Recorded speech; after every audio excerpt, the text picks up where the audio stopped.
जानवी जी, अब हम आपसे दूर करना चाहेंगे, हमारे उन स्टूडेंट को बताएंगे आप कि कितने घंटे तैयारी करें जिससे उनकी तैयारी बेहतर हो जाए।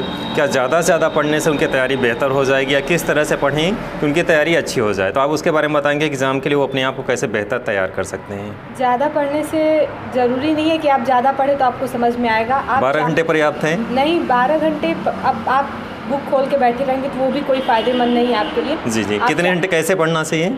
आप 4 ही घंटे पढ़ें, लेकिन कॉन्सेंट्रेट होकर पढ़ें, उससे आपको ज़्यादा फ़ायदा मिलेगा। जी, तो जैसा निकल के आ रही है बात, बहुत सही जानवी जी बता रही हैं एग्जैक्टली एकदम, कि आप 4 ही घंटे पढ़ें लेकिन कंसंट्रेट होकर पढ़ें। दिन भर किताब लेके आप बैठे रहें तो उससे आपकी तैयारी बेहतर नहीं हो सकती। यानी यहाँ पे निकल के क्या चीज़ आ रही है कि आप 2 ही घंटे पढ़ें, 4 ही घंटे पढ़ें, लेकिन कंसंट्रेट होकर पढ़ें। तो तैयारी करने के लिए एक ही फार्मूला है कि आप मन को एकाग्र करें, मन को स्थिर करें, तभी आपकी पढ़ाई बेहतर हो सकती है। तो डियर स्टूडेंट, बहुत सही जो है आपको व्यू आ रहे हैं स्टूडेंट के, तैयारी कैसे करें, कम टाइम में कैसे पढ़ा जाता है, कैसे कंसंट्रेट होकर पढ़ना चाहिए, वो मायने रखता है। दिन भर किताब लेकर के बैठे रहने से ही जो है तैयारी नहीं हो सकती, क्योंकि ज़्यादा घंटे तक अगर हम किताब लेके ही बैठे रहेंगे तो बिल्कुल तैयारी नहीं हो पाएगी। मैटर वही चीज़ लगातार देखेंगे तो भी नहीं समझ में आएगा। तो इसलिए इनका कहना है कि आप 4 घंटे पढ़ें और कंसंट्रेट होकर पढ़ें। अगला इनसे हम नेक्स्ट क्वेश्चन करेंगे। आज हमारे साथ लाइव चेकअप करेंगी, हमारे साथ पुराने पुल पर जो है लाइव साथ चलेंगी और पुराने पुल कैसे बनाएगा उसके संदर्भ में अध्ययन करेंगी। तो जानवी जी अपना कुछ और स्टूडेंट को एक्सपीरियंस बताएंगी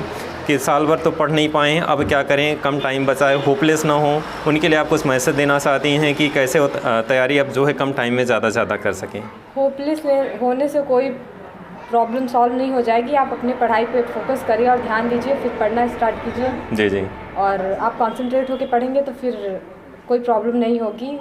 और वैसे भी शायद फिर एग्ज़ाम की डेट आगे जाए, क्या हो वो, जी जी, आप उस हिसाब से अपनी तैयारी मेंटेन कर लीजिए। जी, एक और सवाल आपसे करना चाह रहे हैं कि जैसा कि आप ऑनलाइन क्लासेस की वजह से आपका पढ़ाई डिस्टर्ब हो गई है, अब इस टाइम में डेट और बढ़ाई जा सकती है, एग्ज़ाम और टाले जा सकते हैं, रैलियाँ निकाली जा रही हैं, इस टाइम में चुनाव प्रचार की स्थिति बन रही है, तो उनके संदर्भ में आप क्या कहना चाहेंगे? क्या उनसे कोरोना नहीं फैलेगा या उनके संदर्भ में आप क्या कहना चाहेंगे? उसके संदर्भ में आपका विचार क्या क्या है? हमारी एक बात नहीं समझ में आ रही है कि ये जो एजुकेशनल एरिया है, जिससे हमारे स्कूल कॉलेज हो गए, ये सब बंद कर दिए गए हैं। तो ये बात नहीं आ रही है कि जो एजुकेशनल एरिया है उन्हें क्यों बंद कर दिया गया है। हमारे स्कूल कॉलेज सारी चीज़ बंद है। और यहाँ भी कुछ दिन पहले पॉलिटिकल रैली निकली थी, अभी वो भी बिना मास्क के, और ये वोटिंग आने वाली इलेक्शन के प्रचार चल रहे हैं। और हमारे पापा भैया, हमारे फैमिली का कोई ना कोई मेंबर तो इस चीज़ में इंक्लूड है ही।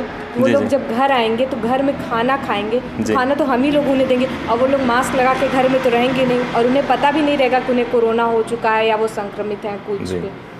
तो एजुकेशन से ही कोरोना नहीं फैलेगा, इससे भी हो सकता है। आप इस पर भी ध्यान दिए। तो बहुत सही आपने व्यू दिया कि जैसा कि आप कह रही हैं कि मम्मी मान लीजिए घर पे रहती हैं, दीदी घर पे रहती हैं, आप घर पे रहती हैं, लेकिन पापा और भैया तो रैली में जाएंगे, पापा भैया जो है बाहर चुनाव प्रचार के लोग जो मिलने आते हैं उनसे मिलेंगे। तो जो रैलियाँ निकल रही हैं, जो भीड़ इकट्ठा हो रही है, उससे भी कोरोना फैलेगा। और जब पिता संक्रमित हो जाएंगे और भैया संक्रमित हो जाएंगे तो खाना तो आप ही दोगी।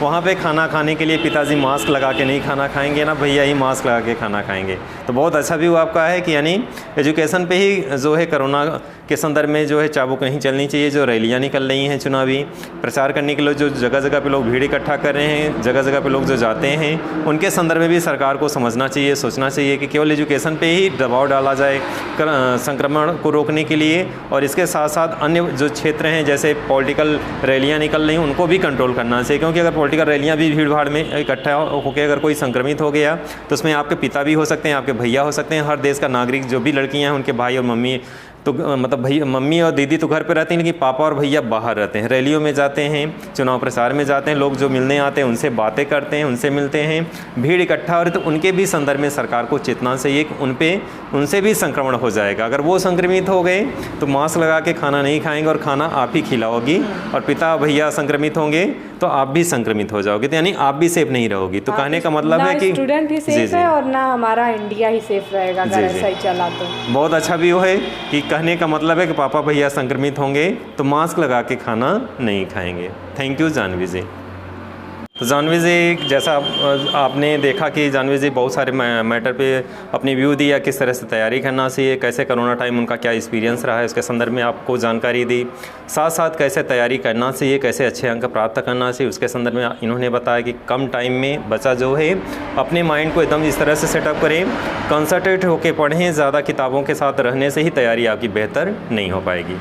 जानवी, जब हमारे साथ आप लाइव चेकअप करेंगे पुराने पुल का, पुराने पुल भी चलेंगे साथ में बोर्ड से, और आप पुराने पुल के बारे में अनुभव करेंगे, उन छात्रों के बारे में क्या संदेश देना चाहते हैं जो मॉल्स में घूमने जाते हैं, जो भीड़ भाड़ क्षेत्रों में जाते हैं कोरोना टाइम में, उनके लिए क्या संदेश देना चाहते हैं कि आप मॉल में न जाएं, वहाँ पे आपकी जो चीज़ें खाएंगे वो हो सकता है संक्रमित हो। आपको अगर घूमना है तो क्या उनको ऐतिहासिक स्थलों पे जाना चाहिए, ऐतिहासिक स्थलों पे जाने से बच्चे क्या सीखते हैं, उनके संदर्भ में क्या मैसेज देना चाहेंगे कि जो पुराना पुल हुआ, किला हुआ, जो हमारे कला और संस्कृति के जो धरोहर हैं, उन पे जाने से बच्चे क्या सीखेंगे, उनके बारे में आप क्या मैसेज देना चाहती हैं? देखिए, मॉल में तो सब जाते हैं, लेकिन आप अगर कुछ अच्छे प्लेस पे गए, जैसे कि हम लोग अभी आज नए पुल पे जाएंगे, चलेंगे, हाँ चलेंगे जी जी, तो वहाँ पे मैं खुद इतनी एक्साइटेड हूँ कि क्या होगा, क्योंकि हमने हमेशा ऊपर से देखा है, नीचे पे कभी हम लोग गए नहीं हैं, पहली बार जाएंगे। और मैं आप लोग से भी बोलना चाहूँगी कि मैं पर्सनली इतना ज़्यादा एक्साइटेड हूँ, आप लोग भी जाएंगे तो आप लोग को भी बहुत मज़ा आएगा। जी, तो वह कहने का मतलब है कि अपने कला और संस्कृति के अगर जानना हो, समझना हो तो वहाँ पे जाना चाहिए। हाँ, मॉल्स में जाने से हमारा जो है स्वास्थ्य गड़बड़ होगा, हम बीमार भी हो सकते हैं, खाने पीने की चीज़ें वहाँ पे खाएंगे। लेकिन अगर हम कला और संस्कृति को जानना चाहते हैं, अपनी संस्कृति को समझना चाहते हैं, अपने देश की कला, हमारा विकास कितना हुआ था उस टाइम में, शासकों ने कितना, या ब्रिटिश टाइम में जो भी कला का निर्माण हुआ, जो भी पुल्स का निर्माण हो, उनके बारे में अगर बेहतर तरीके से जानना चाहते हैं, उनकी टेक्नोलॉजी क्या थी, कैसी थी, उनके बारे में अगर हमें जानना है तो हमें वहाँ पे डायरेक्टली जाना होगा। मॉल्स में जाने से हमें कोई फ़ायदा होने वाला कोई फ़ायदा नहीं है। जी जी, और वहाँ पे जाके आप खुद फील करेंगे कि आप अलग लगेगा कि हम कुछ नया सीखने को मिल रहा है हमें। जी, तो जानवी जी, आज आपने बहुत शैक्षिक बहुत सारी चीज़ें बताई आप हमारे स्टूडेंट को कि किस तरह से तैयारी करें, होपलेस ना हो, कम टाइम बचा हुआ है, कोरोना पीरियड है, ऐसे महामारी से हम बाहर निकलेंगे, आशावादी हमको बनना चाहिए। और ऐसे बच्चों को जिनका भविष्य अभी मतलब कह सकते हैं कि इस टाइम में हम लोग फंसे हुए, इससे बाहर उभरना है, सभी स्टूडेंट को निकलना है। आप उनके लिए एक मिनट एक ही मैसेज क्या देना चाहते हैं कि इस महामारी से हम निकल जाएंगे? इस महामारी से तो देखिए सब प्रॉब्लम में है, सबको परेशानी हो रही है, चाहे वो बिजनेसमैन हो, चाहे वो आम इंसान हो, कुछ भी हो, चाहे स्टूडेंट हो, हम लोग खुद। तो होपलेस होने से कोई फ़ायदा नहीं है, आप बल्कि इससे डट के इसका मुकाबला कीजिए और अपनी मास्क वास्क लगाइए, सेफ्टी भी रखिए और पढ़ाई भी अपनी सेल्फ स्टडी करते रहिए, और भीड़ भाड़ स्थानों से बचिए। और सरकार तो एग्ज़ाम के बारे में सोचेगी जो, तो वो अच्छा ही सोचेगी कि कैसे क्या करना है, या सोशल डिस्टेंसिंग के थ्रू एग्ज़ाम होगा कि ऑनलाइन एग्ज़ाम कराएंगे, वो तो अब देखा जाएगा। जी जी जी, तो बहुत बहुत धन्यवाद आपका, आपने बहुत सारी चीज़ें बताई। अब हम लोग जो है पुराने पुल पे चलेंगे, उसका लाइव चेकअप करेंगे। पुराना पुल ब्रिटिश टाइम का जो 150 साल पुराना है समथिंग, और ये प्रयागराज में बना हुआ है। पुराना पुल नैनी ब्रिज के नाम से जाना जाता है, उसका हम लोग लाइव चेकअप करेंगे, बोर्ड से चलेंगे और इस तरह से देखेंगे कैसे बना हुआ है, उसके संदर्भ में देंगे। तो चलिए स्टार्ट करते हैं और आगे बढ़ते हैं हम लोग। Thank you.